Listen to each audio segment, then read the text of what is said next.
Muy buenas noches, querida comunidad UNAO.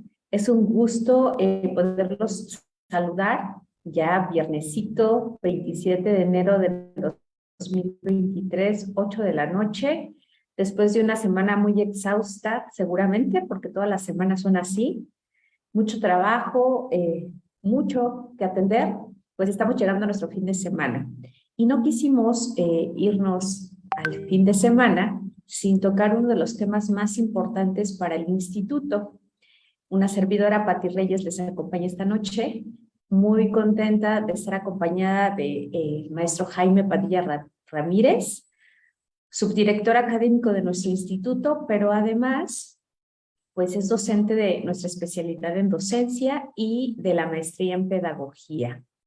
Y estoy muy contenta porque el día de hoy, como ustedes seguramente han tenido en alguna ocasión la oportunidad de escuchar a Jaime, pues vamos a tocar un tema muy importante para nosotros, la docencia, el sueño de la libertad y una profesión no reconocida. Como ustedes saben, nosotros trabajamos con el profesorado.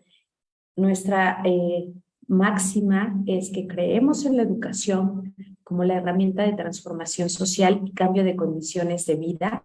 Y por supuesto que creemos que el eje central de la educación en México es el docente. Jaime, bienvenido. ¿Cómo te encuentras el día de hoy? Hola Pati, buenas noches. Me encuentro bastante bien y con un agradecimiento profundo por la oportunidad de permitirme ser parte de este espacio de diálogo. Estoy seguro que haremos que sea un espacio de reflexión, un espacio donde podamos meditar acerca de este concepto que ya has comentado muy acertadamente. Y pues bueno, muy agradecido. Muchas gracias. Vamos a hacer un poquito de tiempo en lo que pues se conectan más personas. Claro que sí. Y bueno, me gustaría recalcar que en esta conversación pues vamos a reflexionar acerca de la concepción contemporánea que tiene el actor educativo llamado docente. También vamos a reflexionar sobre este concepto de libertad como el símbolo ideológico en el acto de educar y, por supuesto, pues qué está pasando en nuestro México contemporáneo alrededor de la labor docente.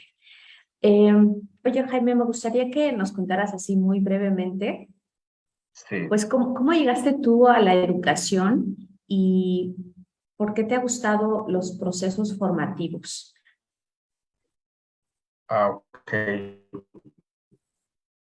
Bueno, eh, te quiero comentar que profesionalmente siempre he trabajado en la educación. Desde los 22 años, 23 más o menos, que egreso de la universidad y posterior al servicio social, me incorporé a una institución de educación superior que me dio la oportunidad de colaborar y he trabajado en la educación.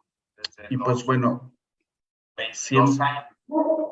siempre he pensado desde la carrera, los últimos semestres, me, me gustó, me identifiqué con la educación. Había una terminación, por decirlo de alguna manera, en la licenciatura, que era en psicología educativa. La cursé un año. Todas las materias de ese año eran relacionadas a la educación. Y pues bueno, desde ahí empecé a visualizarme en el área educativa. Te seré honesto, específicamente no sabía exactamente qué se hacía, pero empecé a identificarme con la educación. Y pues bueno, a partir de ahí, del año 2009, más o menos, trabajo en la educación, pero también te quiero comentar que en séptimo semestre hice unas prácticas profesionales en un bachillerato en donde me quedé a dar clases. En lugar de dar prácticas, me contrataron para ser docente de 3 asignaturas y entonces me gusta la enseñanza, me gusta el acto pedagógico, el acto de educar. Entonces, es a lo que me dedico, Pati. Muy bien. Bueno, pues entremos entonces en materia con este preámbulo y me gustaría que habláramos sobre el docente. Y Sí. la primera pregunta que tengo el día de hoy es, ¿qué es ser docente? ¿Y a ¿Qué qué es? qué es ser docente y a qué se dedica un docente? Bueno, ¿qué es ser docente?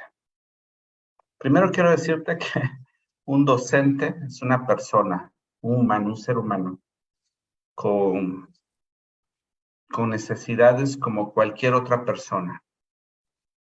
Esta persona, si tiene el deseo de enseñar, no quiere decir que pueda ser docente por el solo deseo de querer enseñar o que tenga un interés en ello. Un docente es una persona que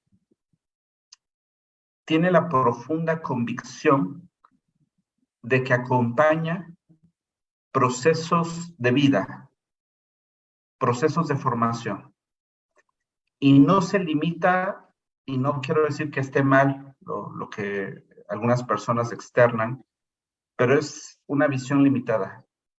El enseñar contenidos, el enseñar planes y programas de estudio, sino es una persona que se ha formado en la ciencia pedagógica, en la ciencia de la didáctica, y que además se ha apropiado de principios y convicciones que acompañan procesos de vida.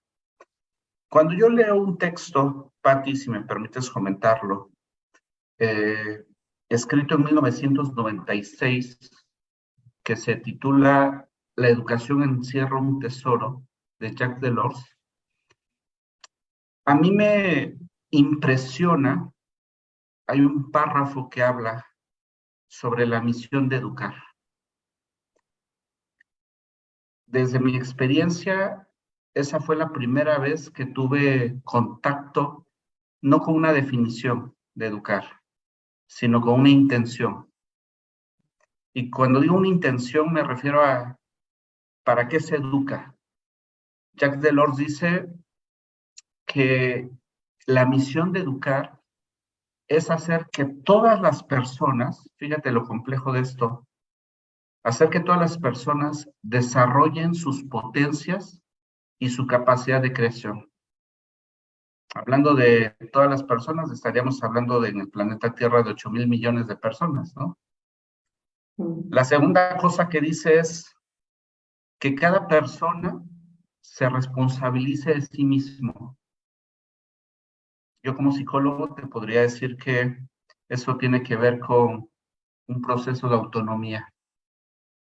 Y lo tercero que dice y que a mí me encanta y me sigo identificando es que si estas dos cosas suceden, las que ya he mencionado, entonces cada persona va a construir su propio proyecto de vida.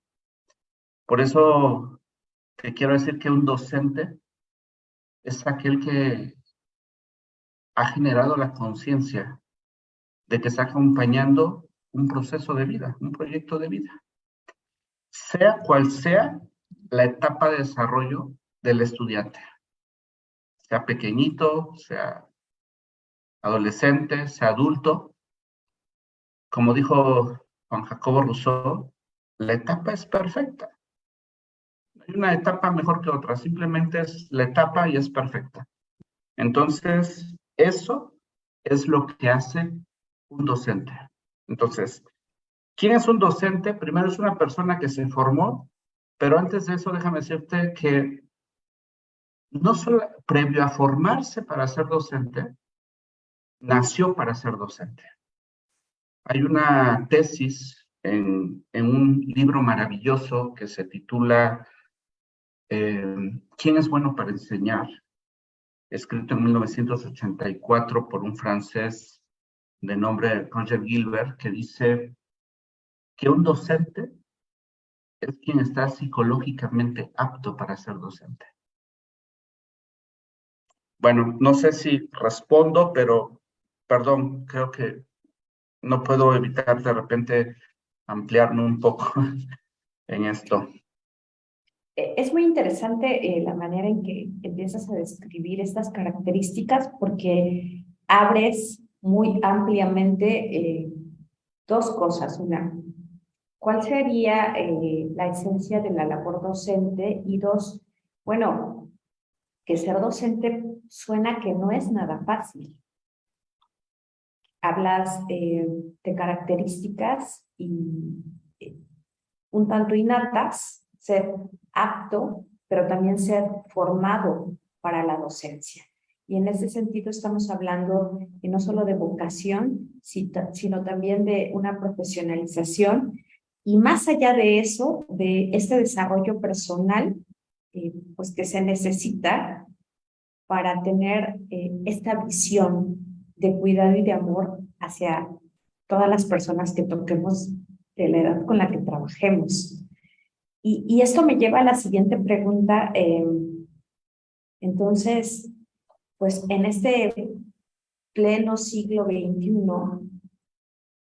¿qué es ser docente ante estas características que tú enmarcas? Siglo XXI, bueno, perdón por remontarme a los textos, pero los textos nos orientan. Tedesco hace un análisis acerca de lo que es educar en esto que se llama sociedades del conocimiento. Estamos viviendo, dice, no una crisis convencional o una crisis eventual, sino estamos viviendo una crisis de estructura. ¿Qué quiere decir? Inició, pero no sabemos cuándo va a terminar.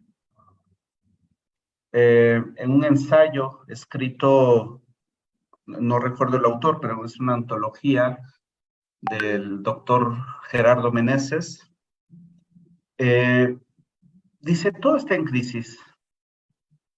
La política está en crisis, la economía está en crisis, la escuela está en crisis, la familia está en crisis, las diferentes ideologías están en crisis. Hay tensiones por todas partes. Evidentemente estamos hablando del docente, pero la mayor parte de las profesiones, por no decir todas, estamos en esa crisis, en esas tensiones. La complejidad de ser docente en este siglo es preguntarnos, más allá de dar una respuesta, si tenemos identidad como docentes. Cuando me refiero a esta identidad de ser docente, me refiero que hay una carencia en las ciencias sociales y humanas, específicamente en las ciencias de la educación, de una identidad. Y cuando me refiero a esto, me refiero al fundamento. ¿Qué quiero decir? Si estamos en el sector de la salud, aunque ellos no tengan Filipinas o batas, nos vamos a dar cuenta que son médicos, enfermeras, especialistas en la salud, por cómo hablan, por cómo piensan, lo que dicen, cómo se expresan. Cuando estamos rodeados entre contadores va a suceder lo mismo. Su lenguaje es técnico, tecnocientífico, lo mismo con los ingenieros. Esta identidad, el primer sustento tiene que ver con la visión que yo tengo acerca del acto de educar. Y esta visión se va a fundamentar precisamente en principios teóricos. ¿Qué quiero decir? Parece ser que al ser las ciencias de la educación en la categoría de ciencias pragmáticas, nos hemos posicionado en la dimensión de la opinión. Todos podemos opinar, pero las opiniones en un nivel de la doxa no siempre dan soluciones. porque opino desde la experiencia, desde lo que yo pienso, desde lo que yo creo. Pero lo realmente interesante es que esta formación que se está dando en los docentes parece ser que tiene rupturas.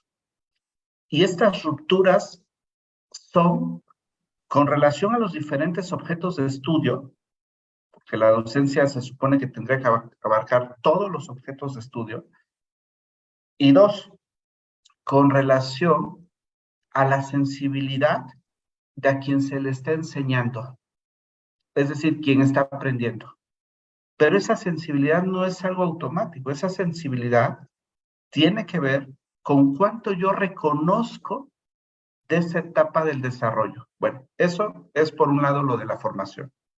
Por otro lado, ¿qué es ser docente en pleno siglo XXI? Es vivir en un estado de incertidumbre. No sé qué va a ser de mí, el sector público, el sector privado.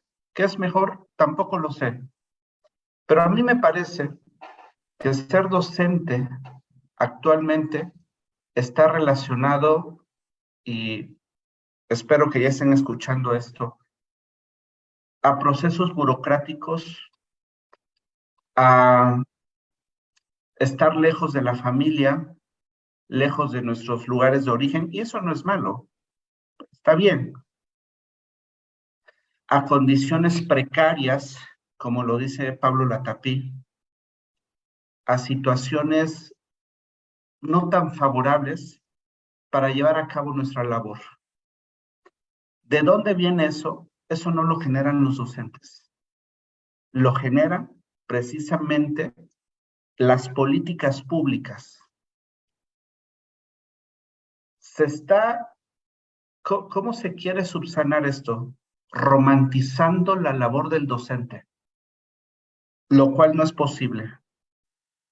El docente, la labor del docente, claro, somos utópicos, somos idealistas, lo que quieras, pero realmente necesitamos condiciones favorables, dignas para trabajar. Para cerrar ese comentario, ser docente actualmente es estar en condiciones de incertidumbre, algunas generadas por un sistema y otras causadas por la identidad fuerte o endeble que podamos tener. Qué interesante, porque planteas un escenario pues que se sale del control o de lo que de repente podemos impactar, que son las políticas públicas. Claro. Y, eh, sin embargo, dejas una ventana abierta y comentas que cómo podemos subsanar o por lo menos fortalecernos en esta incertidumbre, y justamente dices, con la identidad. Y yo quiero aprovechar para preguntarte, entonces, ¿cuáles serían estas características genuinas que debería tener, contar un profesor o desarrollar en determinado momento, siguiendo la lógica de esta personalidad o identidad docente que necesitan generar para poder pues, realmente impactar en la labor? Mientras qué bien generas los planteamientos, porque de repente como que producen muchas ideas. Antes de meterme a la respuesta,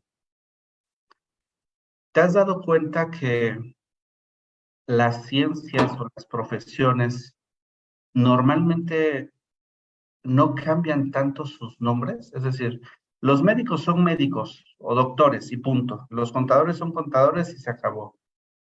Pero el docente es docente, maestro, profesor, actor educativo, guía, facilitador, no sé cuántas, ¿verdad? Un montón de cosas.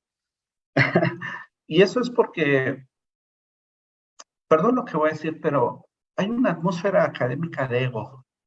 Cada quien quiere inventar un nombre, pero al final, y siendo un poco idealistas, somos profesores, somos profesoras. La labor del profesor, querida Patti, lo voy a mencionar como lo diseñamos en una infografía. Primero, no puedo enseñar si no sé qué voy a enseñar. Enseñar no es un acto de improvisación o de espontaneidad. Necesito formarme en un objeto de estudio. Ahí es donde comienzan las complejidades en nuestro sistema educativo. Por ejemplo, ¿cuántos campos formativos hay en preescolar? ¿6, 7? Pues entonces el maestro, el profe, el educador, la educadora tendría que ser experto en esos campos formativos. ¿Cuántas asignaturas de un maestro de primaria? ¿6, 7, 8? Español, ciencias naturales. O sea, cada asignatura representa un objeto de estudio, un objeto de transformación. Entonces el profesor necesita dominar esos objetos de estudio. Lo mismo en secundaria, lo mismo en bachillerato, lo mismo en la universidad, un posgrado. Pero el hecho de que yo conozca algo, Patti, no garantiza que lo pueda enseñar, tampoco.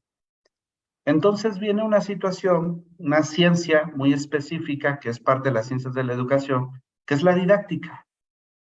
Hay concepciones maravillosas acerca de la didáctica. El arte de la enseñanza, el arte del aprendizaje, la ciencia de la enseñanza, la ciencia del aprendizaje, etcétera. Huerta, Escudero, ¿no? Y si yo sé algo, entonces me voy a formar en cómo enseñar ese algo. Pero paralelamente se activa algo más, Patti, que es, conozco a quién voy a enseñar. Porque el hecho de que yo sea un buen maestro de primaria, de primero, tercero, no garantiza que yo pueda acompañar un proceso en secundaria o en bachillerato. ¿A qué voy? La docencia es como una clínica de especialidades. Cada día me tengo que especializar más y más. Ya llevo 3 cosas: el objeto de estudio, la didáctica, eh, ser sensible, reconocer a quien voy a enseñar. Y una cuestión importante, pensar o plantearme si la docencia o el acto de educar lo podemos encajonar en una dimensión moral o en una dimensión ética. Vamos a dejar la dimensión moral para las políticas ya establecidas. Pero más allá de las políticas establecidas está el etos que se hace entre personas, por principios y por convicciones. Entonces, como bien lo dijiste al inicio, ser docente no es un tema simple, ¿no? Nada más es decir, estudié pedagogía o estudié educación o estudié una normal. No, no tiene que ver con eso. Inclusive, si tú recuerdas, los profesores de nuestros padres, de nuestros abuelos, era gente con secundaria, que medio los capacitaron y adelante. No tiene que ver mucho con la formación en el sentido estricto, sino tiene que ver más con estos elementos que estoy tratando de aclarar, de expresar, de ejemplificar, por decirlo de alguna manera. Y pues bueno, viene otro elemento. El docente es una exigencia ética tener una visión de educar, no de enseñar, no pedagógica inclusive, sino de qué es educar. A mí me encanta el texto de con la cabeza bien puesta de Morán, en donde dice que inclusive la educación no nos hace felices, pero educarnos o acompañar un proceso de educación puede ayudar a que las personas asumamos esa parte prosaica, es decir, lo que no podemos cambiar y que corresponde al tiempo y el espacio en que estamos. Y una vez que asumimos eso, que no nos afecta, que no nos hace daño, entonces, fíjate qué bonito lo dice, podemos vivir la parte poética de nuestras vidas. No sé si va bien mi discurso. Yo tampoco lo sé. Jaime, lo que sí sé es que pues hay puntos muy importantes que estás tocando y que nos llevan por varios caminos, pero yo tengo que regresar al mío. Ok. Y justamente de repente, y quiero compartir esto, es que la figura del docente, como bien lo has dicho, del profe, el maestro, pues ha sufrido muchas modificaciones, ¿no? De repente, pues ahora tienes que dejar de ser tradicionalista y meterte a la nueva escuela y a la escuela activa. Y en este desarrollo de la humanidad, donde pues nos siguen tocando nuevamente las políticas públicas, de repente al profe se le ha cargado un poquito la mano, ¿no? Y de ese reconocimiento y ese afecto que se les tenían como formadores, primeramente se ha desvirtuado la figura con ideas como que el profe no trabaja, ¿no? Cuando sabemos lo que implica estar en una aula con el número de niños, más todos los eventos sociales, cívicos, el trabajo con padres de familia, pero de alguna manera eso se ha desvirtuado. Y además se le ha añadido al profesor muchas etiquetas o muchas exigencias como pues que tiene que tener muy buen desarrollo socioemocional, que además tiene que saberle de psicología y que además también tiene que saberle de yoga y meditación y que también tiene que saber trabajar con papis y con mamis y que también les tiene que poner ahí el taller de cocina o de repujado, o enseñarles a la ecología y a plantar árboles. Y entonces el docente pasa a ser esa persona que pareciera que tiene que multitask y que además tiene que dominar muchísimas tareas que no definitivamente conciernen a lo que tiene que pasar en clases. Claro, podría ser un plus, pero no como una obligación. Y esto me lleva por el camino de preguntarte, de repente, ¿la función del docente únicamente será dar clases? ¿O cuál será la real función social de la docencia? Bueno, creo que tienes un discurso muy estructurado y todo esto que comentas, Pati, es porque se carece de una visión de educar, es decir, ¿hacia dónde vamos? Si nosotros sabemos hacia dónde vamos, entonces se va a generar un sistema que se direcciona a partir de políticas. Cuando empecé a hacer mi tesis del doctorado, que no terminé, es un pendiente, el artículo 3º de la Constitución ha sido reformado casi 20 veces. Y eso obedece a intereses políticos. No estoy diciendo que esté bien o esté mal. Lo que estoy diciendo es que no hay una línea de trabajo. Más que generar políticas temporales, se requiere generar políticas de nación, que no solamente sean a corto plazo, sino sean a largo plazo.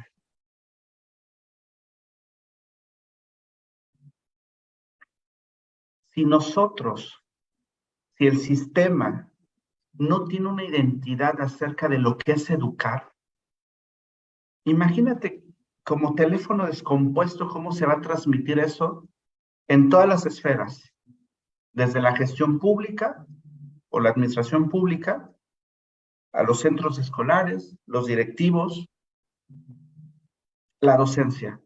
Y no quiero decir que sea de más a menos, sino más bien es como un tema de comunicación.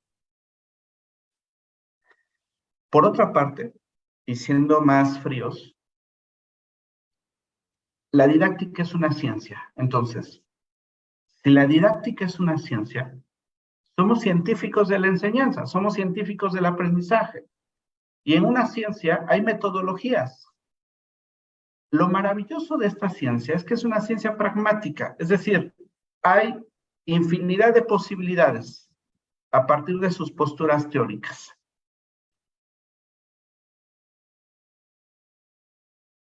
Los planes y programas de estudio, Patti, son un recurso. No son la guía orientadora de nada, solamente son un recurso. Un recurso que en el mejor de los casos los diseñó un especialista. ¿Y quién es un especialista? Quien sabe y quien no pierde contacto con el campo de acción. La infraestructura es también eso, un recurso. Los materiales didácticos son un recurso. La verdadera, y perdón por utilizar este concepto, la verdadera magia ocurre en la atmósfera, en el entorno. ¿Quién crees que la diseña? El profesor, la profesora. Más allá de exigirle eso, ¿qué concepto utilizas? Es multitask, ¿no? Esas multitask son resultado de que no hay visión. Y no hablo del docente, estoy hablando de todo. Es una ilusión que además el comercio educativo le está vendiendo a los consumidores. Trae a tu hijo aquí y va a hacer estas 20,000 actividades. El niño no quiere eso, menos el adolescente. Si el profesor con conciencia, la profesora que asume con conciencia, con cariño este compromiso, pero además con ese profesionalismo, comprende esto, te aseguro, y le aseguro a los profesores, que la angustia y la ansiedad va a disminuir, porque los centros escolares deberían simbolizar o convertirse en entornos seguros, entornos o espacios de encuentro. Te voy a decir algo más. Espacios donde los niños van a tener la posibilidad de descubrirse, que tiene que ver con eso que decía Delors. ¿Cómo caray yo voy a desarrollar mis potencias si no las he descubierto?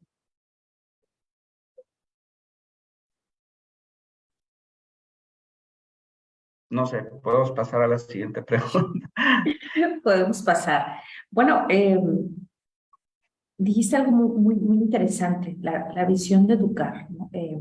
Esa punta de flecha que nos guía, que nos dice la dirección exacta y que, bueno, uno de los temas de esta entrevista es justamente, pues, la libertad, que es una manera de concebir a la educación y para qué educar. Yo quisiera preguntarte, ¿la libertad simboliza un ideal para ejercer el acto de educar? Me gustaría responder desde varias partes y espero no perderme. El artículo 3 constitucional, Patti, es maravilloso. Es un artículo que si tú lo lees con conciencia, dices, México tiene rumbo. Fíjate, todas las personas, no dice tienen derecho a la educación, dice se les garantizará. Dijera mi abuela que el problema no es prometer, ¿no? O sea, el prometer no empobrece. El gran problema es toda la infraestructura y los recursos que se requieren para eso. Es realmente el diseño de algo grandioso que no se ha logrado. Si tú googleas, y invito a los profesores a googlear Solamente pongan ahí en sus navegadores Celestín Freinet, van a encontrar imágenes, pero casi no está solo él. ¿Sabes con quién está? Con niños y niñas, en casi todas las fotografías. Y él dijo algo bien interesante que tiene que ver con la libertad. No podemos acompañar a que nuestros estudiantes alcancen sus sueños, los construyan, si nosotros nos hemos sentado cansados y desalentados en la encrucijada de los caminos.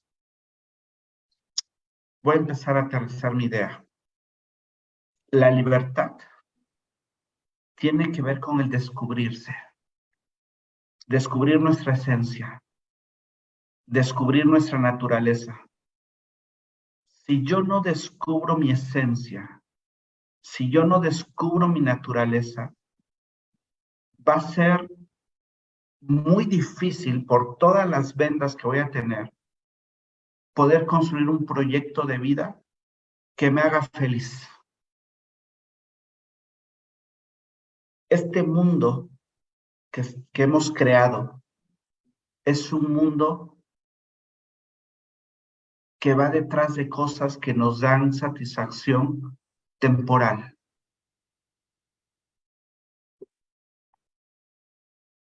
Lo peor de todo es que eso se está trasladando a las aulas desde siempre. Los estímulos, las recompensas, el siempre querer estar ganando algo si no lo hago, le quita el verdadero sabor al crecimiento. Una escuela debería convertirse, un centro escolar debería convertirse en un centro de resistencia a la indoctrinación. ¿Qué quiero decir? En un lugar donde se fomente el cuestionamiento, donde se fomente el juicio crítico. Pero ojo, entonces las estructuras de personalidad de los profesores necesitan ser fuertes, y por fuertes no me refiero a herméticas, sino que soporten toda esa energía de los niños, las niñas y los adolescentes y los jóvenes, porque el segundo elemento tendría que ser un pensamiento abierto. ¿Sí me voy explicando? Si una persona a través del proceso de educar logra conectar con su esencia, ya la hicimos. Los maestros de preescolar deberían tener un proyecto de escuela, igual en la primaria. Dividimos primero, segundo y tercero porque realmente es parte de administrar un sistema. Pero es un continuo. Lo que pasa en cada etapa del preescolar, de la primaria, de la secundaria, del bachillerato, debería ser importante. ¿Y qué es lo importante? Lo que logramos conectar con el presente. Pero fíjate, te voy a poner, y perdón por poner este ejemplo, cuando yo llegué a la secundaria, porque además no te preguntan si quieres ir, vas porque es lo que sigue. El 80% de los profesores o lo dijo o tenían una actitud acerca de lo siguiente: se les acabó su infancia, aquí van a venir a estudiar. O sea, como si estudiar fuera un tema frío o de sufrimiento. ¿Sí me explico? Una política en nación tendría que ser con atender al docente para que comprendamos que realmente estamos acompañando proyectos de vida. Si entendemos esto, los índices de deserción tendrían que bajar. Y no estoy hablando de a corto plazo. Estoy hablando, no sé mucho de estadística, pero a un mediano plazo. qué complejo es ser docente.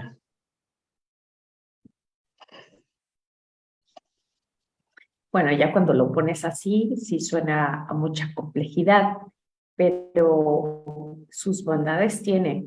Y más allá de sus bondades, creo hoy por hoy que en las manos de los docentes, pues sigue estando sosteniéndose la educación del país y también proyectando el posible futuro. Porque justamente ya cuando nos damos cuenta de que la estructura sociopolítica en que nos encontramos, pues nos presenta ciertos obstáculos justamente para formar en la libertad, ¿no? Para formar desde una mirada de estudiar no es tan terrible, estar en la escuela o aprender no tiene que ser sufrimiento, no tiene que ser agobio, y también que el profesor sienta que ir a dar clases, ir a trabajar, no es como un, pues ya que lo tengo que hacer porque soy el profe, pues creo que todos esos puntos que pones y que transcribo en mis propias palabras, pues nos dan pauta para justamente, bueno, si de repente puede ser compleja la realidad, tenemos cosas en contra, pero entonces, ¿cómo empezar a promover la libertad de la persona en las aulas? ¿Cómo empieza el docente eh, a, re, a redireccionar su esfuerzo hacia esta utopía que es personas libres y críticas? Hay al menos encuentro más de una decena de posibilidades de responder, pero te quiero decir que más que comenzar, esto ya se inició desde hace tiempo. La conciencia radica en la continuidad. Te voy a decir algo.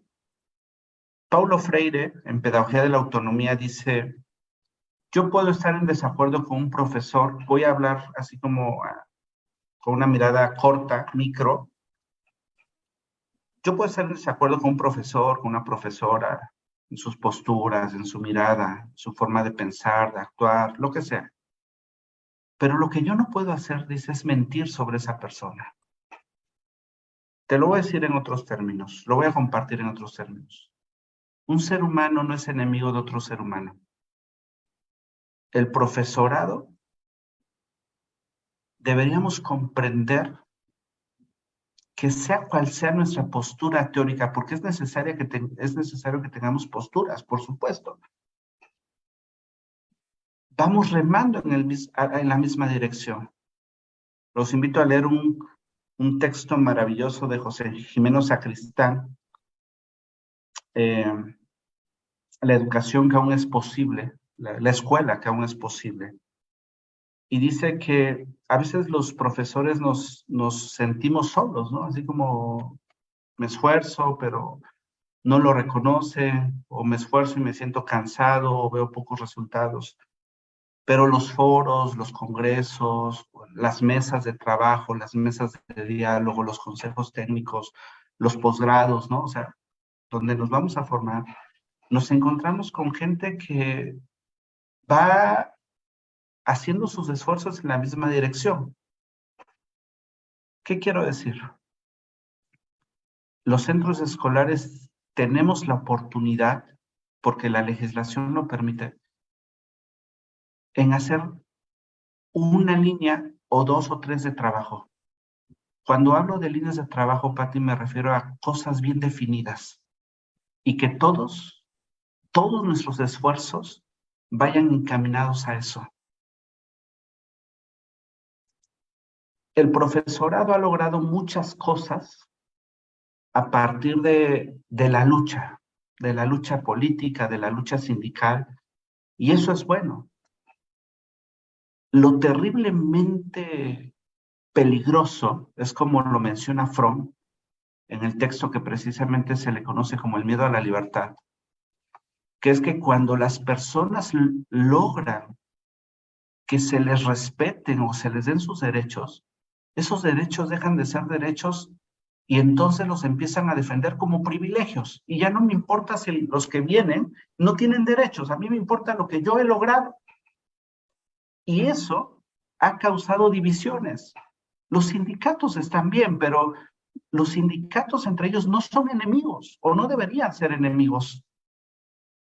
Las posturas teóricas, las escuelas del pensamiento, las diferentes formas de mirar, académicamente hablando, tampoco nos hacen contrarios, nos hacen personas con diferentes formas de pensar, pero que al final, si te das cuenta, lo que queremos es un bienestar para las personas, es un bienestar para las sociedades. Pero si seguimos fragmentándonos, si seguimos dividiéndonos, es más fácil que haya confusión y que cada quien quiera jalar por su lado. Por otra parte, y donde lamentablemente no tenemos, no sé si lamentablemente, pero es algo que así es.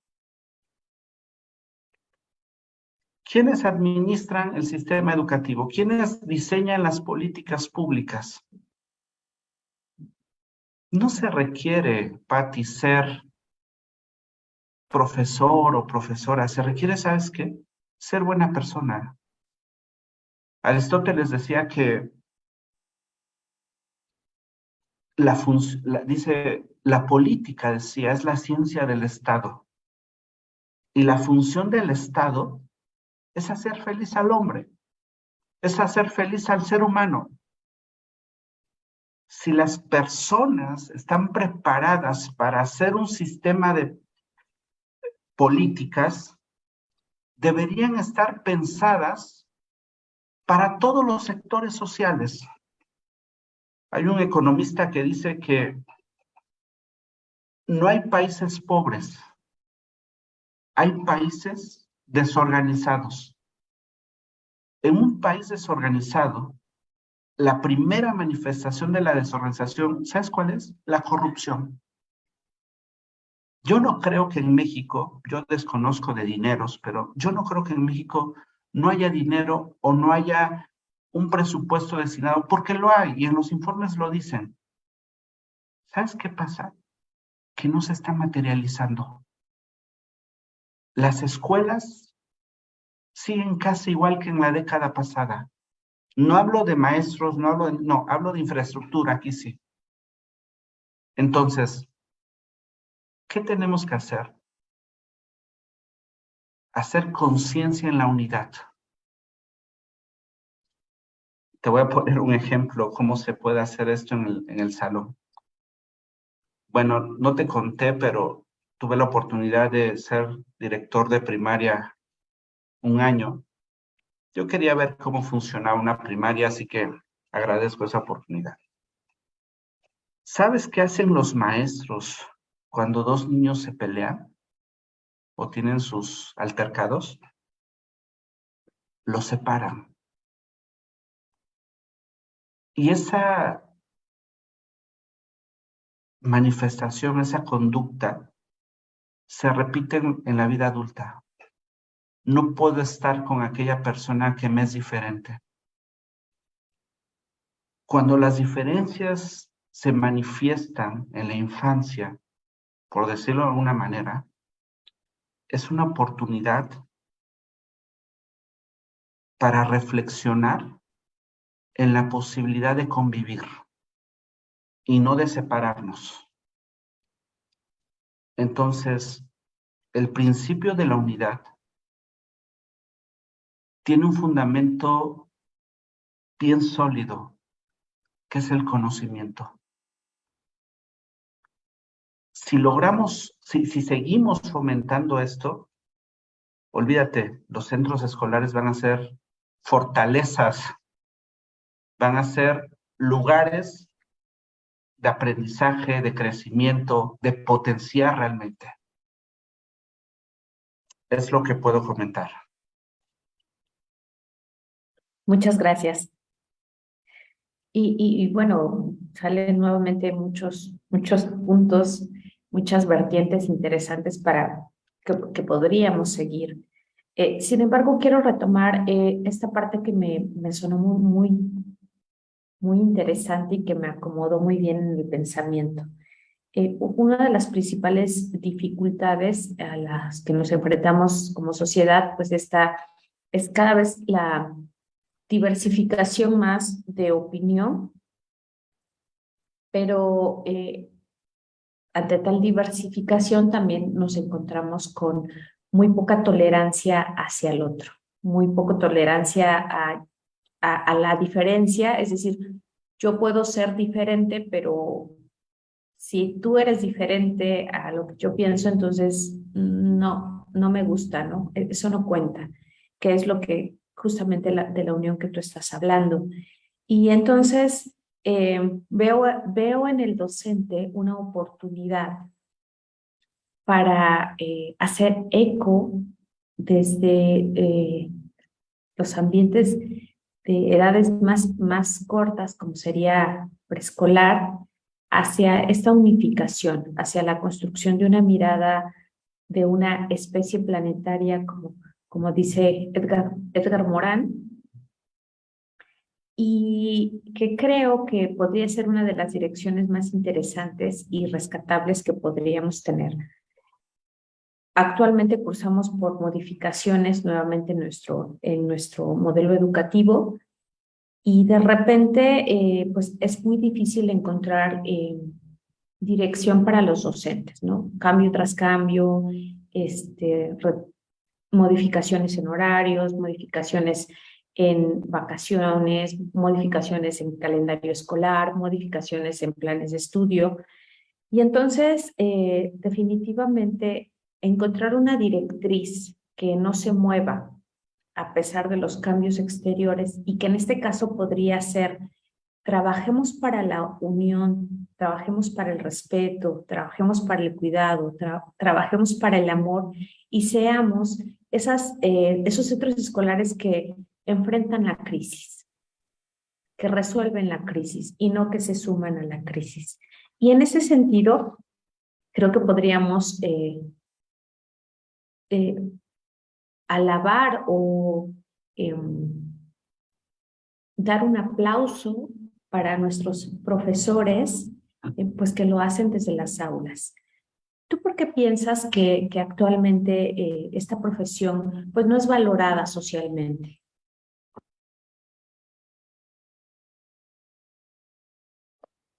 Hay un texto de Pablo Latapí que se llama ¿Cómo aprenden los maestros? Y don Pablo Latapí tiene una habilidad para ilustrar bueno, me refiero a ese texto, las condiciones en las que se encontraba la educación. Pero te voy a decir algo, Pati. Ese texto fue escrito al final del siglo pasado. No recuerdo si 97 o 99. Si tú lo lees, estamos igual. Vamos a empezar. Los docentes no tendrían que estar exigiendo un buen salario. Los docentes tendrían que tener un buen salario.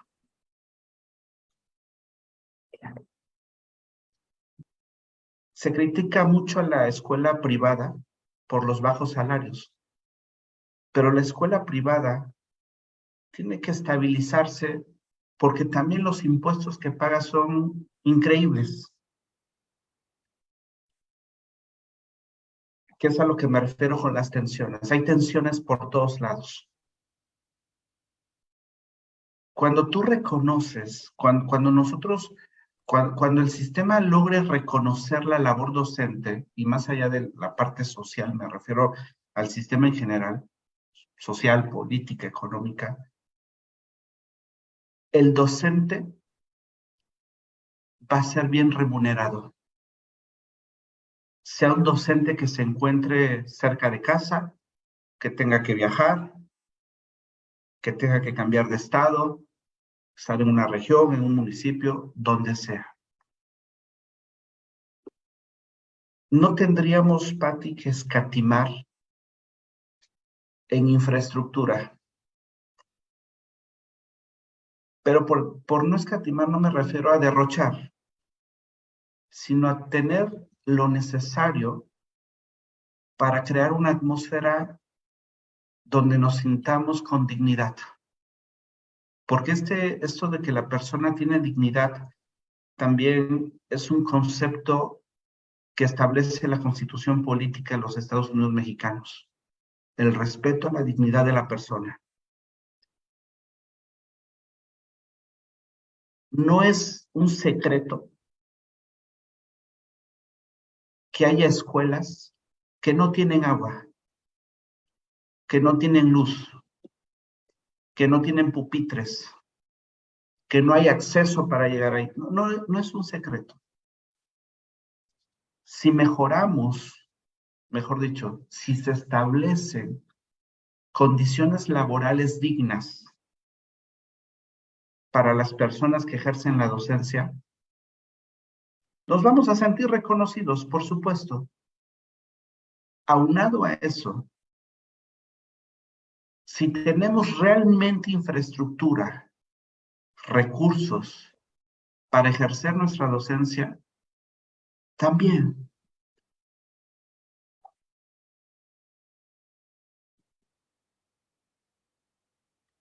Sí, imagínate que estamos en una reunión de amigos profesionistas, ¿no? Médico, abogado, contador, arquitecto. Oye, voy a construir mi casa, ¿me puedes apoyar? No le voy a decir al contador, ¿no? Le voy a decir al arquitecto. Oye, fíjate que como que tengo un dolor de cabeza, me voy a dirigir al médico. Pero cuando se trata de educar o cuando se trata de procesos psicológicos, pedagógicos y todo esto que es de las ciencias sociales y humanas, ¿sabes qué pasa, Pati? Todos quieren opinar.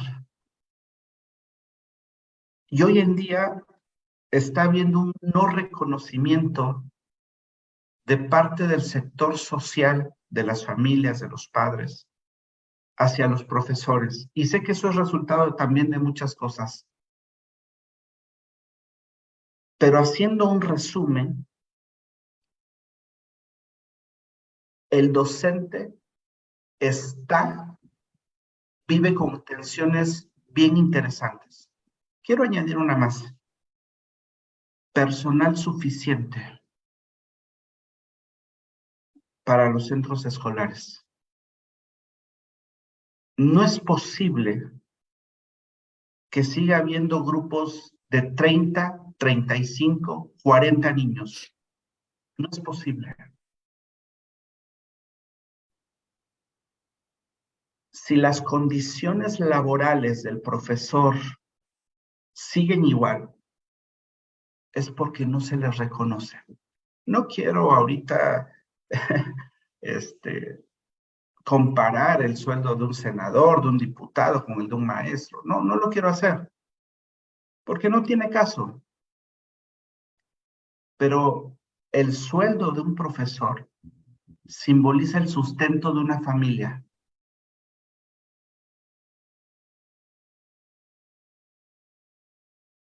En eso va mi comentario.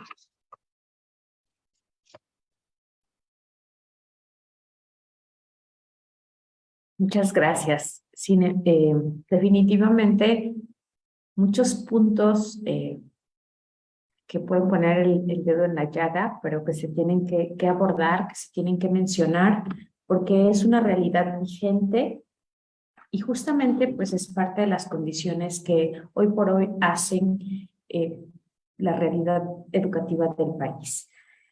Y pues estamos llegando ya al límite de nuestro tiempo de esta charla, pero a mí me gustaría, pues antes de despedirnos, poder pedirte que nos pudieras dar algunas palabras, algún mensaje para los docentes, algo que fortalezca nuestro espíritu, algo que nos dé esperanza, algo que nos recargue de energía pues para saber seguir con nuestra labor, porque si es bien cierto, las circunstancias son complejas, se presentan algunos obstáculos, sin embargo, sabemos que la profesión de la esperanza, que es la educación, sigue vigente, seguirá vigente, pero pues a veces necesitamos un apapacho. ¿Qué nos podrías decir?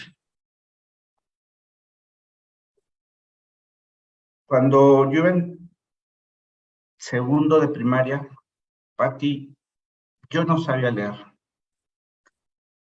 Y le dijeron a mi madre en ese tiempo, pues creo que lo vamos a tener que regresar a primero o a preescolar. Y entonces la maestra, una maestra viejita, 70 años, no sé, le dijo a mi madre, ¿sabe qué? Venga todos los días y ayuden en el aseo 15, 20 minutos al terminar la jornada. Y me voy a quedar con este Jaime para que leamos. Su técnica era lectura en voz alta. Y así fue como aprendí a leer. La característica del docente es dar. Y vamos a dar lo que nosotros tengamos. Mis queridos profesores, mis queridas profesoras, eso que les voy a decir no es una exigencia, es fomentar la conciencia en que para acompañar un proceso de formación, primero nosotros, y ojo, no como una exigencia, sino como un acto de conciencia, tendríamos que estarnos construyendo como personas autorrealizadas. Las personas que invierten en la autorrealización no como una meta, sino en la cotidianidad, son personas que van a dar porque han logrado cosas importantes para su vida. En este sentido, el profesor y la profesora, el profesorado, simbolizan, esto va a sonar muy guerrillero, simbolizan la resistencia. No hay profesión que no pase por un aula. La gente que llega a graduarse pasa por las manos de un profe, de una profesora. Decía Pablo Latapí, en muchas ocasiones, la única persona con la que cuenta un niño o un adolescente es el profesor. Yo no quiero culpar a los papás, ellos están también viviendo situaciones complejas, situaciones de cambio. Dice Tedesco, diferentes formas de organización social. Pero la resistencia simboliza eso, mantener la esperanza en que a través de la cotidianidad construimos una sociedad para todos, donde quepamos todos y donde todos tengamos la oportunidad de desarrollarnos. Aquí en el instituto no lo decimos de dientes para afuera. Cuando decimos que reconocemos y apreciamos la labor del docente, es porque así es. Si tú sigues en la docencia, es porque no te has rendido. Vamos a seguir haciéndolo bien. Así que quiero agradecerles a todos los profesores y a las profesoras que con nuestras complejidades y con lo que nos hace humanos, estamos allá adelante, con los niños, con las niñas, con los adolescentes, con los jóvenes, con los adultos. Y como decía don Pablo Latapí, para ayudarlos a que lleguen a ser hombres y mujeres de bien.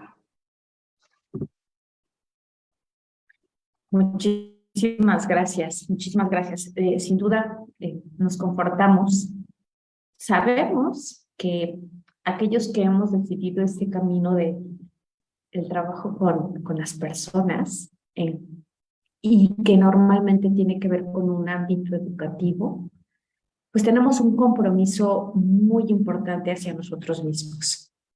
Procurar nuestro bienestar, porque de nosotros pueden brotar esas semillas que germinen en seres con mejores posibilidades, seres más desarrollados, seres que se descubren a sí mismos. Y eso es, como bien lo decíamos, eso es esperanza, eso son posibilidades. Esta labor es tan bella, requiere de un gran compromiso y lo requiere así porque al final de cuentas el resultado es asombroso. El resultado nos maravilla y casi podríamos decir que llegan a ser milagros. Queridos, queridos acompañantes de esta charla, pues llegamos al fin de esta conversación muy agradable. Maestro Jaime, muchísimas gracias por este tiempo. Creo que nos llevamos varios puntos de reflexión. Seguramente que empatamos con algunos tal vez no nos cuadren mucho, pero lo importante es que justamente, como lo dijiste, estos espacios sirven para eso, para generar movilidad, crecimiento, reflexión, y que estos espacios justamente son necesarios para darnos cuenta que no estamos solos en el camino, que somos muchos que vamos caminando hacia la misma dirección, que se vale cansarse, pero que al otro día tendremos nuevamente energía, nuevamente esperanza y seguir. A todos los profesores y profesoras que lo siguen haciendo posible. No desistan, no a estas alturas.